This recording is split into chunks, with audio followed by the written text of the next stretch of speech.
Assalamualaikum warahmatullahi wabarakatuh. Selamat siang. Perkenalkan, nama saya Elsa Zara dengan NIM 22111011030 dari kelas S1 TPS 10A. Di sini saya akan mereview sebuah jurnal yang berjudul Penentuan Rute Terpendek Jalur Distribusi Air Artesis menggunakan metode Kruskal. Nah, latar belakang yang ada pada jurnal ini yaitu penggunaan air artesis banyak sekali diterapkan oleh masyarakat karena dapat menghemat listrik dan juga tidak dibatasi seperti penggunaan air PDAM.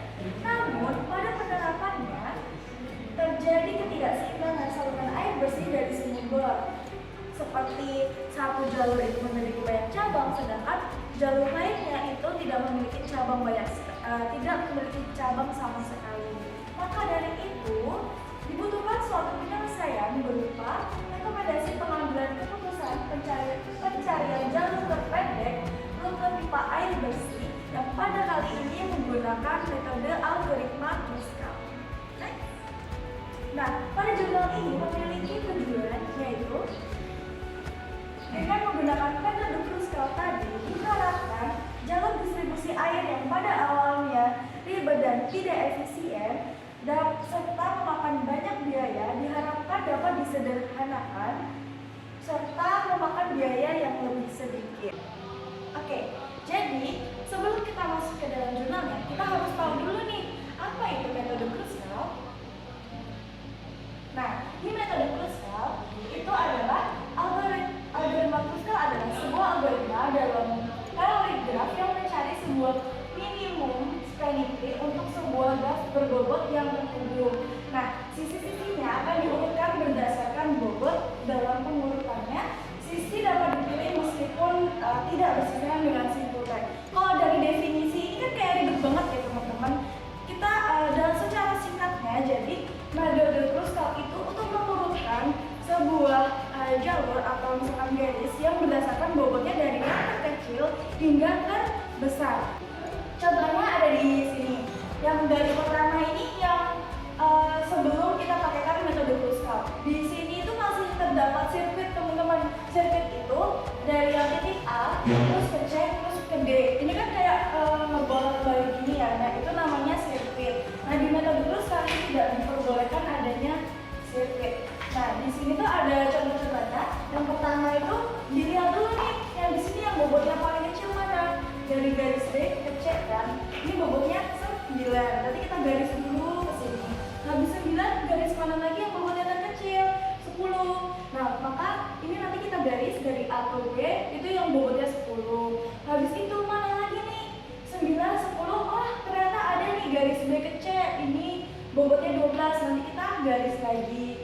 Terus habis 12 kan harusnya 14 ya. Itu nggak kita garis karena kalau misalkan kita garis nanti bakal membentuk sirkuit dengan titik A ini. Maka dari itu dari 14 sama 15 juga nggak kita garis karena nih misalkan 14-nya kita hapus terus 15-nya kita garis. Ini kan bakal membentuk mirip seperti trapesium. Nah, itu namanya sirkuit, jadi nggak kita garis. Maka untuk hasil akhirnya kita dapatkan bentuknya seperti ini, spanning tree-nya.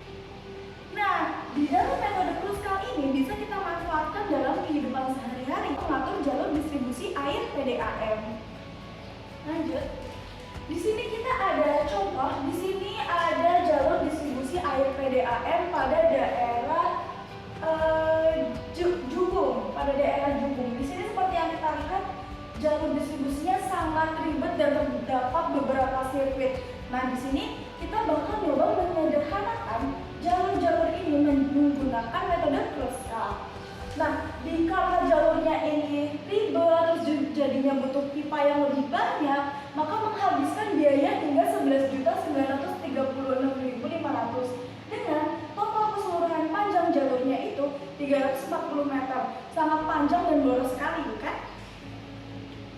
Nah, caranya itu yang pertama, kita cari dulu nih yang paling kecil bobotnya itu yang mana? Dari angka 4, 8, 6, 7. Kita bisa lihat di sini ada angka 3. Itu ada bobot di antara garis 10 sampai 8. Maka kita garis dulu jalur di nomor yang bobotnya 3 ini. Terus langkah kedua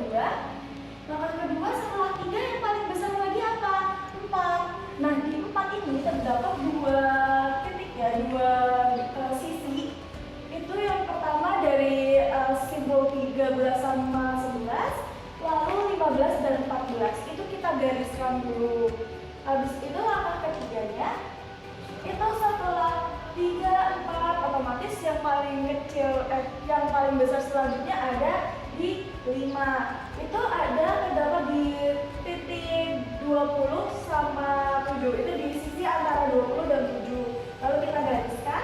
Langkah keempat, setelah 5 itu adalah 6. Di 6 ini kita terdapat dua sisi nih yang memiliki bobot 6. Itu antara 11 dan 9. Lalu 7 dan 5. Maka kita garis terus. Terus langkah kelima, nah ternyata 6 sebelum 7 itu ada 6,5. Nah itu kita garis nih. Itu sisi antara titik 7 dan 19 itu kita garis.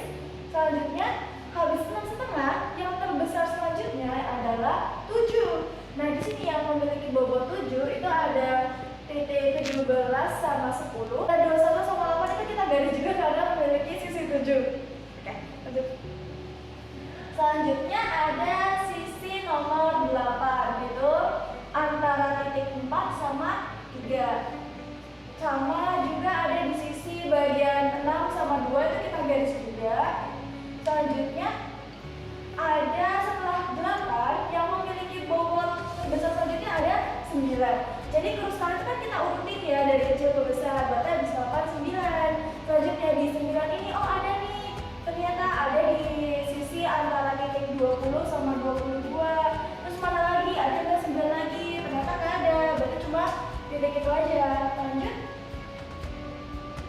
Langkah ke 10. Oh ya, udah. 9. Habis itu habis 9 mana lagi nih yang terbesar? 10 ada nggak? 10 nggak ada. Berarti lanjut ke 11. Di 11 ini terdapat dua titik. Itu ada titik 8 sama 6 di sisi sebelah sini. Lalu ada yang sebelah atas tuh antara titik 2 sama 1. Itu sisinya berbobot 11. Lah, kenapa nih garis yang ini kan juga bobotnya 11 Kak? Kenapa? Kok nggak digaris juga?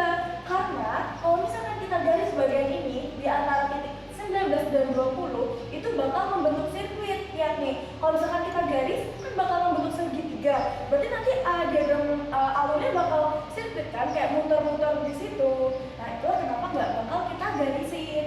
Next, langkah ke 10. Langkah ke 10 setelah 11 ada lagi nggak kira-kira yang lebih gede lagi? 12 ada nggak? Oh 12 nggak ada. Berarti lanjut ke 13. 13 ini 12 ada nih teman-teman di antara sisi di antara nomor 16 dan 15. Nanti kita garisin. Ada lagi kan 12? Nggak ada. Berarti lanjut ke langkah 11. Langkah 11 setelah 12 otomatis 13 dong. Nah di sini antara terdapat dua sisi ya yang bernilai 13 itu antara titik 5 dan 2. Lalu sisi antara 1 dan 3. Itu maka kita gariskan. Lalu di langkah 12 setelah 13 kita cari lagi. Ada 13,5 nggak? Oh nggak ada. Berarti lanjut ke 14. 14 coba oh ada nih teman-teman antara sisi 6 dengan sisi nomor ini ya dengan sisi antara 8 dan 9. Berarti kita garisin. Ada nggak 14 yang lain? Oh ada Kak. Tapi di sisi antara titik 21 dan 6 itu nggak bakal kita garis juga. Kenapa? Kalau kita garis, ya ini kan bakal membentuk persegi ya kalau kita garis tuh. Nah itu bakal membentuk sirkuit karena nanti bakal saling terhubung. Nah ingat metode Kruskal itu tidak boleh ada sirkuit. Maka dari itu tidak kita garis. Selanjutnya angka terbesar selanjutnya ada 15 ada nggak nih? 15 oh nggak ada. 16 ada nggak? 16 oh nggak ada juga. Berarti kita lanjut ke ada harusnya. Saya pause dulu. Mana ya? Nah, setelah tadi bobotnya 14, terus kita cari lagi bobot yang di atasnya 14 nih. Ada nggak nih kira-kira nomor 14,5? Oh nggak ada. Berarti selanjutnya adalah ke 15. Di sini terdapat nggak sisi yang memiliki bobot 15 yaitu di antara titik 12 dan 3. Maka itu kita gariskan. Lalu setelah itu habis 15, 16 kan? 16 ada nggak nih yang memiliki bobot 16? Oh, nggak ada. Berarti kita lanjut ke 17. 17 coba kita cari nih. 17 yang kira-kira ada nih. Oh ternyata ada Kak. Di sisi antara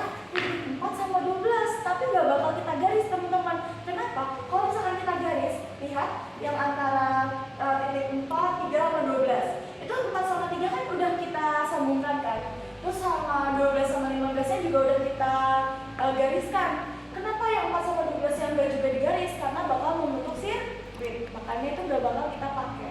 Oke, next. Oh, balik lagi dulu. Oke. Setelah 17 itu seharusnya ada 18. Oh, ternyata nggak ada.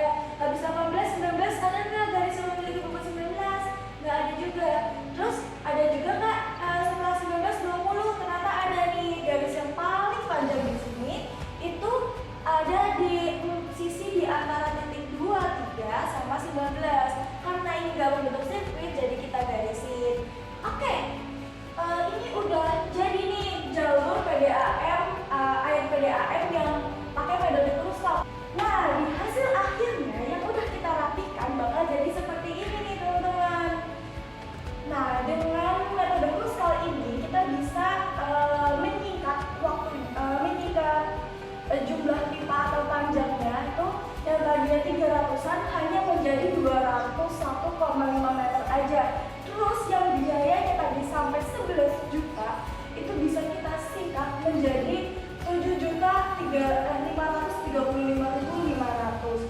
Nah, di sini kita bisa menghemat biaya sekitar 4.400.000. Itu biaya yang gede banget. Makanya itu kalau pakai metode Kruskal itu jadi lebih efisien, terus lebih rapi juga. Nah, sekian penjelasan dari saya. Mohon maaf apabila ada kesalahan kata dan terima kasih.